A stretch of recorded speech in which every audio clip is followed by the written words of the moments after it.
Another month, another Read the Beats. I'm so excited. This is the best part of the month. This month we have Sash from Sash Reads. Go ahead and subscribe to her if you haven't already. Amazing content, lots of really good romance recs, which I need to pay closer attention to. But anyway, yeah, let's get started.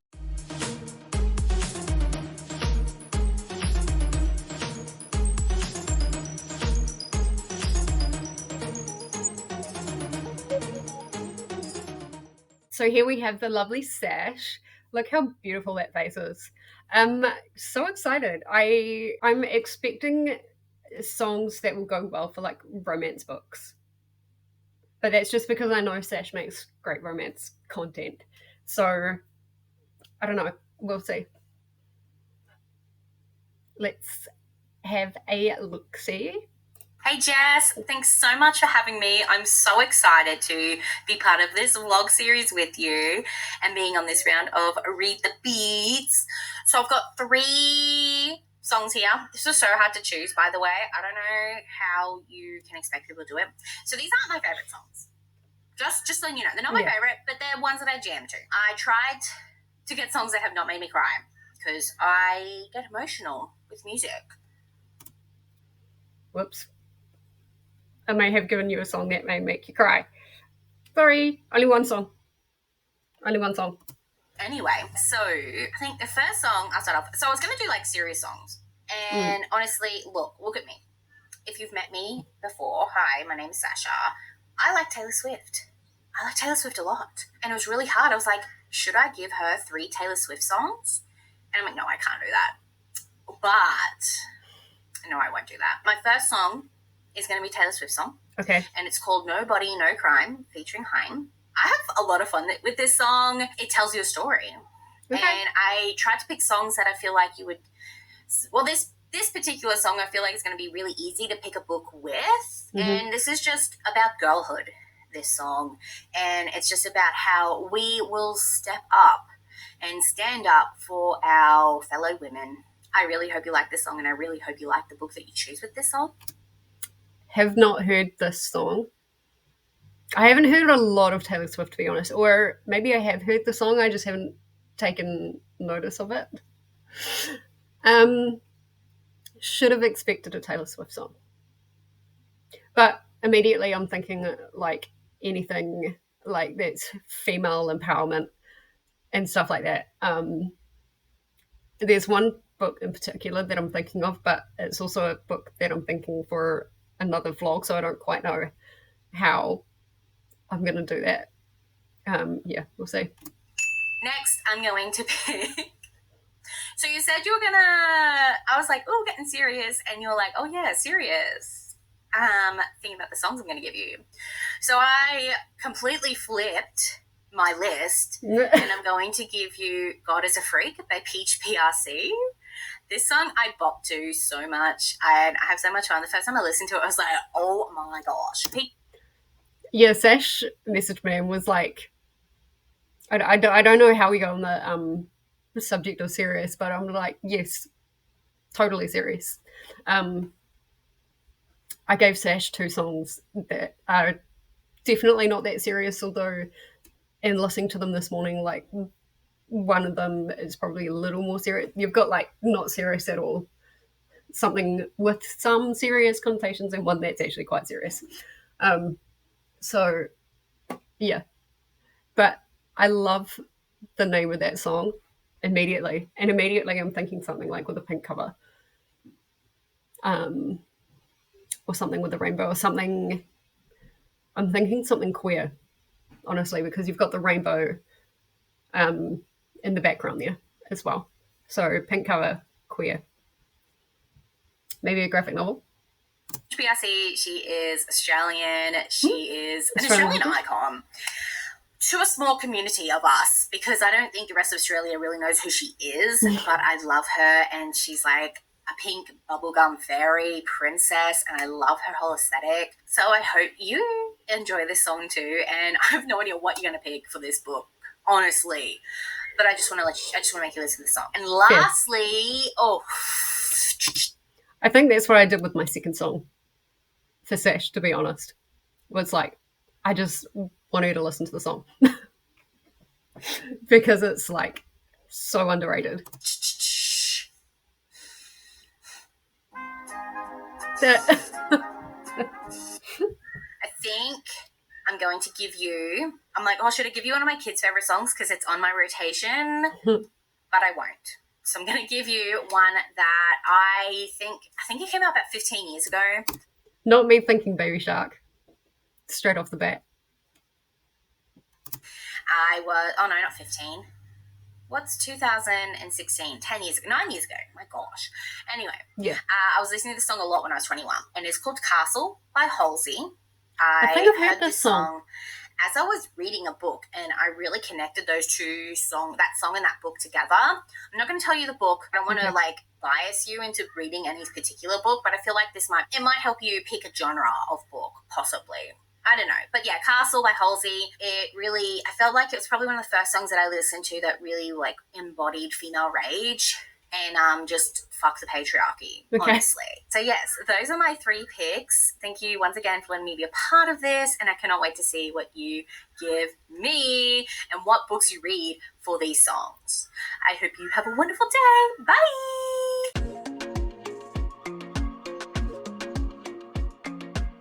Let's see how long I can film this without River freaking out. He's on my lap right now. For Nobody No Crime, I have actually chosen Anatomy of a Scandal, and it's taken me a long time to figure out what to read for this book because the song takes it in a very obvious direction. Like there's a cheating thing going on, and then like the best friend kind of kills him. I'm pretty sure is how the story went. But like the lyrics are very like there's a very linear story and stuff like that, and so I wanted to go for something that was like maybe a domestic thriller. I wasn't quite sure, and it took me a while to figure out what I was going to read for this. And I was looking through my books that I'd kind of packed away for when we're moving and stuff like that, and I came across Anatomy of a Scandal. Now I don't know really anything about this book because there is nothing on the back about what this is about. There is nothing on the inside of the covers about what this is about. There's a bunch of praise, and that's it. But as far as I'm aware, this is like a drama thriller. And it's in the title, there's obviously some kind of scandal, and now I'm hoping that's a cheating scandal, but I think I can get away with just, oh, sorry, baby. There he goes. I think I can get away with just like a thriller / scandal because the story that happens in the song is quite scandalous in my opinion.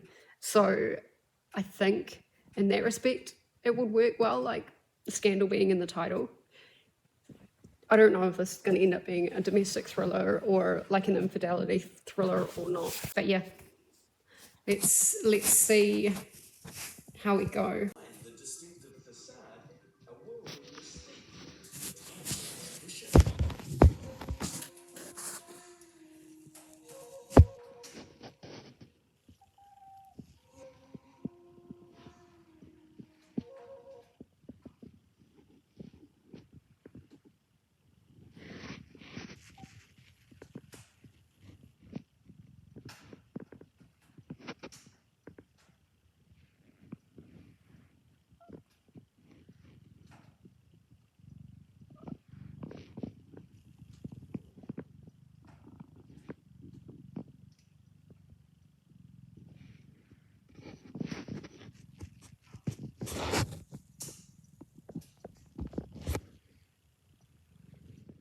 Okay, so I got 15 pages into Anatomy of a Scandal and I couldn't read it anymore. So I DNF'd that pretty quickly. Instead, what I chose was a book called Two Perfect Couples. And this is essentially about a boy who goes missing after him and his family go vacationing in India. And I thought this worked really well. It was a thriller, and the song lends itself to a thriller, and it was quite suspenseful. I find it quite hard to be like in a state of suspense when it comes to thrillers, but this was quite suspenseful, and there was like quite a few different layers to the book, which I really appreciated. As far as like an infidelity thriller, there was an element of infidelity, but not where you would expect it to have been. And that layer of infidelity does add to the intrigue and add to the mystery, but then is kind of dropped. And the real culprit was very good at staying like hidden right up until the very end. Like the investigators didn't know what was going on. It was actually the mother that figured it out. And like the questioning and the what is going on with my child, is he dead, is he alive, there was all of that happened internally. We only got the one perspective from the mother, and I would like to have seen a perspective from the investigators' point of view, because maybe in that way there could have been more progress in terms of investigation, finding this kid either alive or not. I think I gave this a 3.5, which for me, for a thriller, isn't bad. I do recommend this to people. It's one of the more complicated and layered thrillers that I have read in quite a while. And I mean, I'm comparing this to The Couple Next Door, which again is kind of an infidelity thriller, kind of not. That was so one-layered. Moving on to this one, I was actually quite nervous, but it worked out really well. It was a thriller, there was infidelity, although that was a very small part of it. Kept me in suspense, which was really good, and the song itself was quite suspenseful. So yeah, it worked quite well.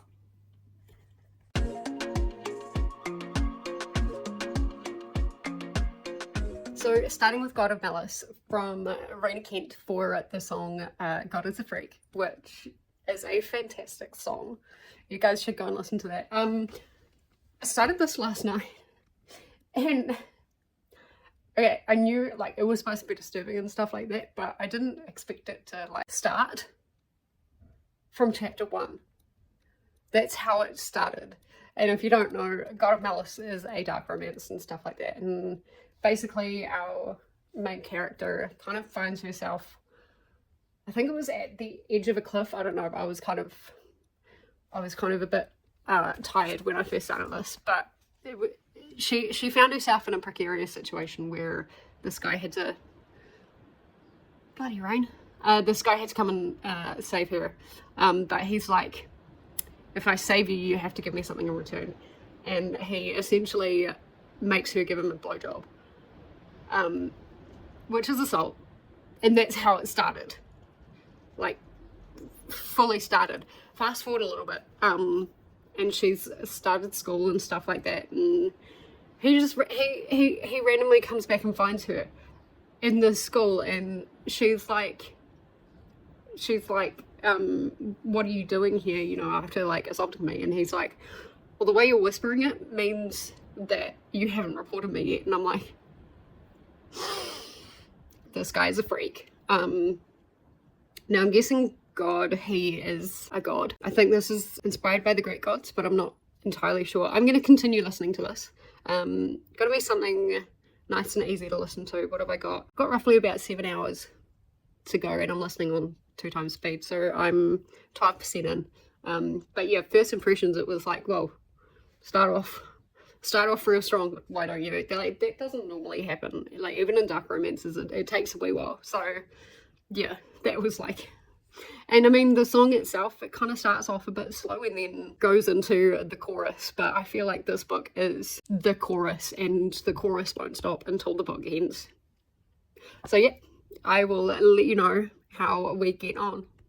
So at the moment, we've got Killian, who is like in this heathen club, and our main character has been invited, and I can never remember her name, but she's been invited to like join this heathen club, and I don't think she quite understands what's going on, because like she's got there and she's been given this mask and this number, and like things have been taken away from her phone and stuff like that.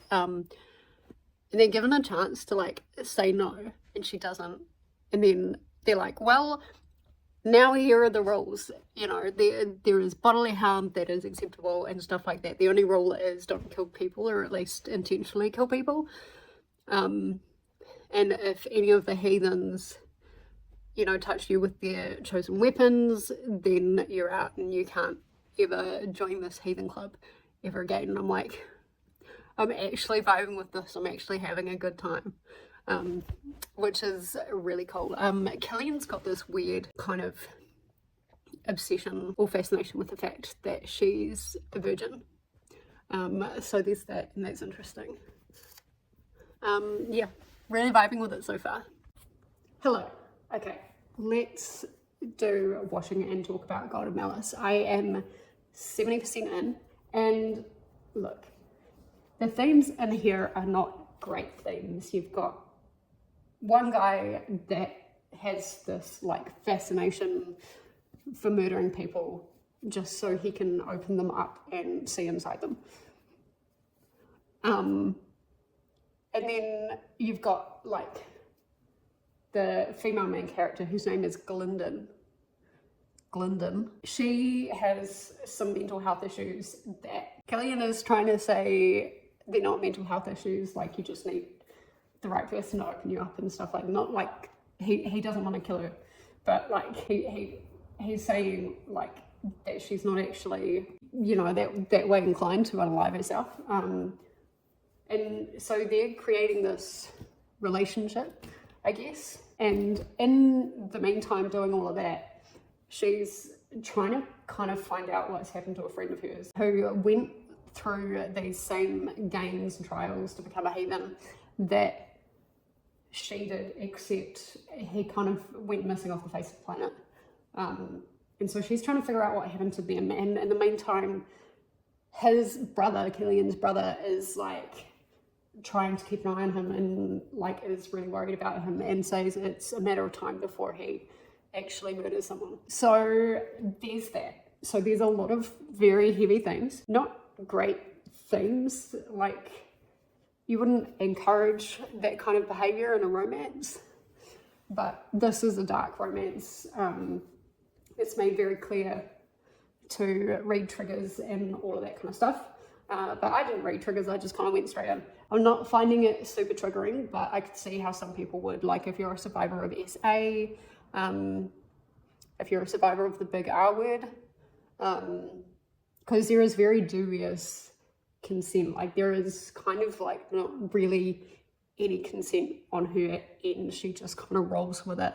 And now that has happened a few times, she's like starting to get into it. So in that way, she like mentally kind of consents, but there's not really a lot of consent. So I can see why a lot of people would have issues with this book. He's not a god. Like I originally kind of hypothesized, no, like they're essentially school or college kids not really kids, but they're in college and they're at different schools. But they are definitely human. I still think it really works though. Like the song itself, especially the chorus, lent itself to a dark romance. Like it's bubblegum. The chorus was quite bubblegum and frilly and not serious at all, but it still kind of gave me the vibes of a dark romance. So yeah, it still fits really well, even though he's not a god, but like God is in the title of both the song and the book as well. So it works in that respect. Yeah, having a good time with it. At the moment I'm feeling 4-star, and I know I probably shouldn't. I know I should be like, no, the content in this book is too bad and stuff like that. But I am having a good time. I actually really want to know what happened to Glyndon's friend, and I'm hoping that gets resolved, but maybe not, because there's quite a few books in the series. So we'll see, but yeah, I'm having a good time. Okay, so God of Malice. I shouldn't have enjoyed this as much as I did, but I did really enjoy this. I gave it a 4-star. Definitely dark romance, and although the song God is a Freak was quite pink and bubblegum, like just the chorus in itself lent itself to a dark romance, and so this worked perfectly well. Now, my last update, I was saying about kind of wondering whether the mystery was going to be solved about Glyndon's friend, and that did get solved. Not going to spoil it because that whole situation is a lot more complicated than what you really anticipated. What I really enjoyed about the book, and I didn't see it coming, we actually got a chapter or two from the perspective of Glyndon's parents. Was it Glyndon's or Killian's parents? I think it was Glyndon's. And that was really fascinating, and the love they felt for each other. Still, like, they are still not the most morally perfect people in the entire world, but you know, like, you felt so much love for, like, from them for each other, and that was really good. I still think, like, the consent was really dubious and stuff like that, and been a while since I read it, but I don't think Killian actually went through with unaliving anyone, or if he did, it was at the end, and it was well deserved because something happened with Glyndon where she was essentially kidnapped. And so there was that, and yeah, I really enjoyed it. I shouldn't have, but I did.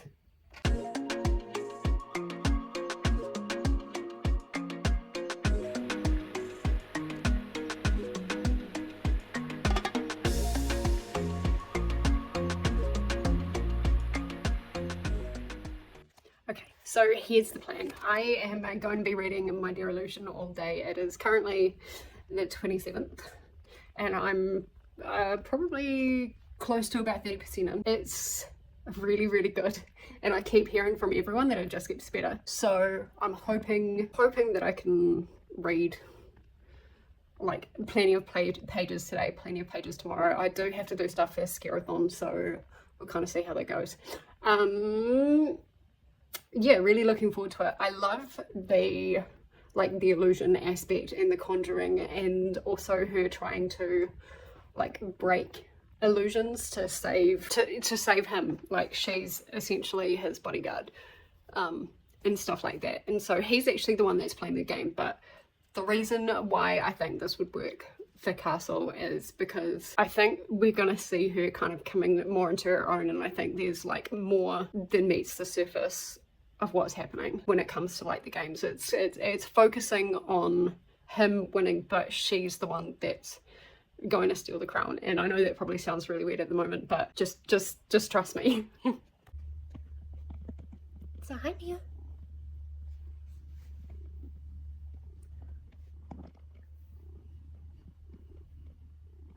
Okay, before I forget, I am 63% into My Dear Illusion. I do want to say that the location of the third game is a castle. It's a castle in the woods, and I so want to be there, like in real life.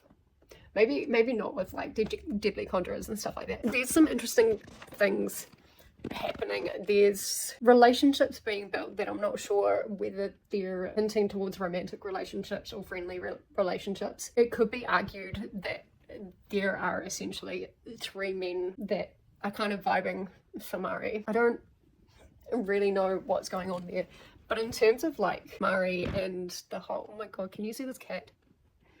Neo, you alright, baby? In terms of Mari and like kind of the girl boss vibe I get from the song, it's not happening at the moment, but I feel like there's potential. I think this is very much a slow burn, like in terms of where things are supposed to be going. But she's currently on her last of her 9 lives. And essentially what's supposed to happen is once she's gone through her last of her 9 lives, then she becomes almost like a servant for Jagger, who is like the person that took her in when she was young and stuff like that. And I'm thinking possibly she's going to try and fight that. And so in that way she'll be... Do you like the smell of my makeup? I've never had so many kisses from you. I think she's going to possibly try and fight that. There's the second book in the series which is coming out in May. So obviously something's going to be happening with that. So I think she is like kind of gonna be her own.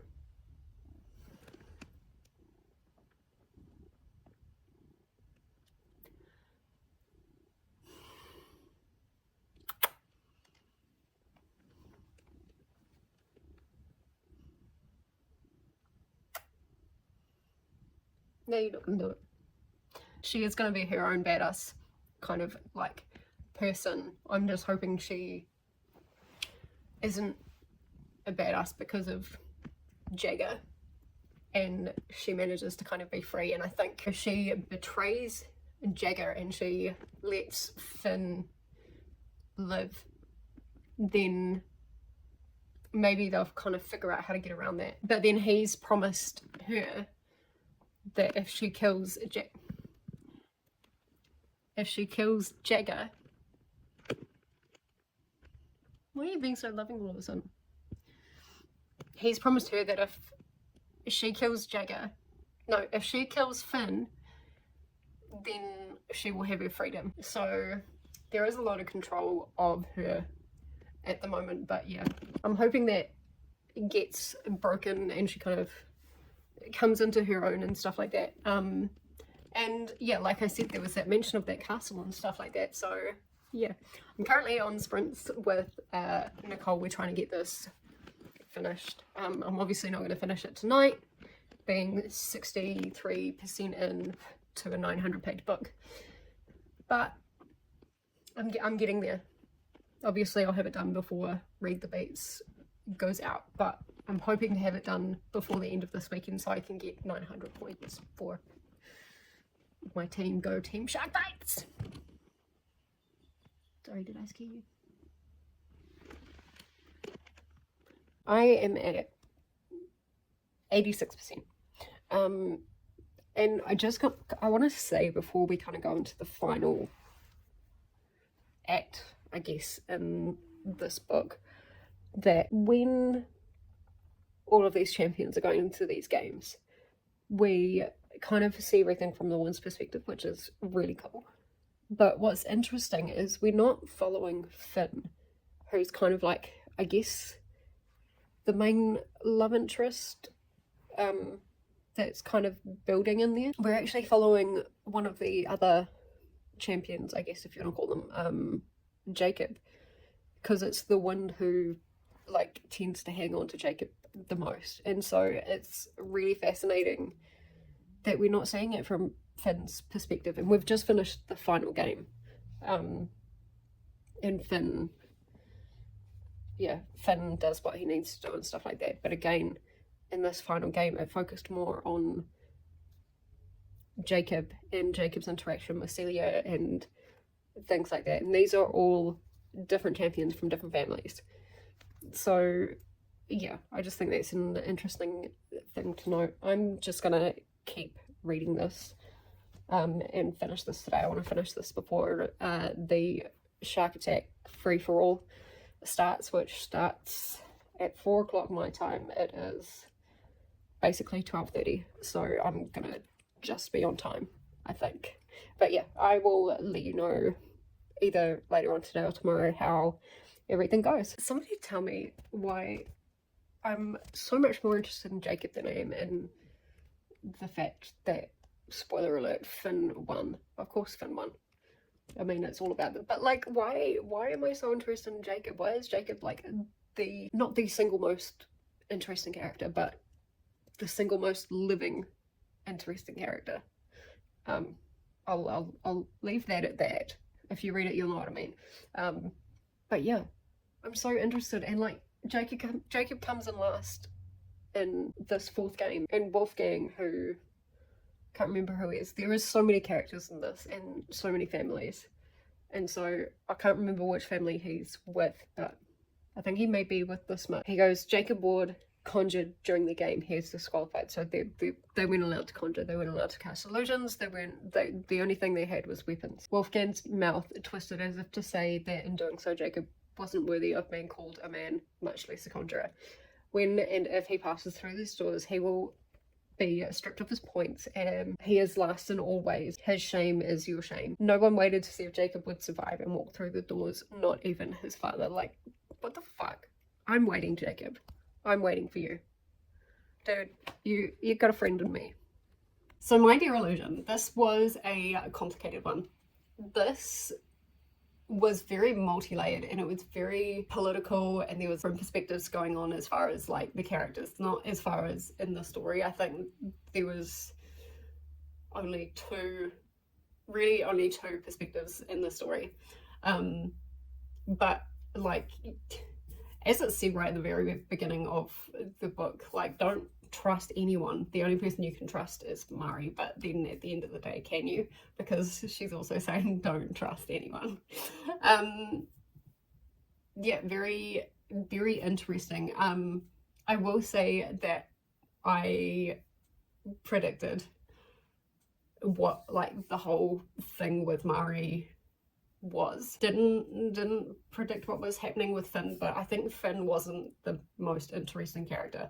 For me, the most interesting character was Jacob, and the fact that the wind as a character in itself would just stick to him and protect him like absolutely anything. So there are a couple of theories going on with what that was, and that was fun. We did it as a buddy read in the Arc August chat, and it was really fun to see what people thought like that. This was my first Sarah readie, and I really enjoyed it. I would absolutely read her again, and I cannot wait for the second book in this, because this is very slow burn. There was a little bit of a romance in there, but that was absolutely not the main kind of plot of the story. And I'm really glad that she took that route, because a lot of times with romance they make it quite heavy on the romance, and the rest of the fantasy and the plot and the intrigue just kind of goes by the wayside. But this didn't happen with My Dear Illusion. It was a chunker. It was 900 pages, Kindle version, but it was well worth it. And I think everything that was in there, for the most part, was in there for a reason. The only thing I'm really not sure about is the siren and like her role in things and what she needed to be there for. That's the only thing I'm really questioning. I think I ended up giving this a 4.5, so that's a really high rating. The next book comes out in May, and so I'm hoping to get the arc for that as well. It'll be interesting to see how long that is. I want to talk about the trials. The trials were really interesting. There was a mix of physical and mental, and then just straight out bloodshed. So the first trial was fine. I think that was a bit of a warm-up. The second trial really shook things up a bit, without spoiling anything, but like it really got into, I think it got into Jacob's fear and emotions, but it also got into Mari's kind of fear of claustrophobia as well. Take that as you will. And then I believe it was the third trial where they were in the woods, and the trial itself was to get up a mountain pass, but like there was obstacles, and like they would end up being illusioned into their heads, and there was fear. There were four different categories, like two that were pleasurable and two that weren't, and essentially they had to not get lost in their own illusions, or the illusions that had been made for them, and each time you would get out you would kind of go further up the mountain pass and stuff like that. And that was probably my favorite part of the whole book, because there was a lot of like there was a trial in there, and there was also trying to steal stuff as well. What happened to Mari in the end, that was fascinating, because I think that's gonna really direct what happens in the next book. She kind of does a bit of a 180, and it'll be fascinating to see kind of how her and Finn kind of like the relationship dynamic either stays the same or changes, because she's under a certain thumb, and trying to break free of that, hopefully, I think will be quite challenging for her. So yes, 4.5. really enjoyed My Dear Illusion, and I really encourage everyone to pick it up. Yes, it's a big book, but it's actually really quite quick to read once you get into it. So this is going to be my wrap up. Thank you so much for watching Read the Beats with me, and thank you, Sash, for reaching out and being part of this with me. I so appreciate it. We had such great books in there. All books really that I would recommend to you guys. Even if thriller is not my favorite genre, it was still a really good book. So yes, let me know what you guys thought. Is there any of these books that you would pick up? And I will see you in the next episode. Bye bye.